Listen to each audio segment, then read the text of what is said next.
Guys, panoorin natin ang diskarte na gagawin ni Kuya dito sa pag-change oil ng kanyang motor. Tingnan nyo guys, ayan o.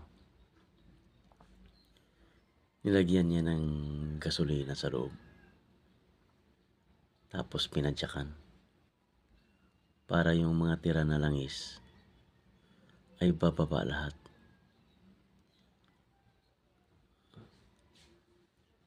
Ganitong paraan guys. Kahit hindi mo hanginan yung makina mo, pag nilagyan mo ng gasolina, bababa lahat yung mga lumang langis. Ayan. Tingnan nyo guys. Ayan. Oo, ang dumi. Yun. Oo, yun. Tingnan nyo yung langis. Ang dudumi. So ngayon, pagka nalinis na ng gasolina yan, lagyan ng panibagong langis. Ayan. Tingnan nyo. Nilagyan na ni Kuya.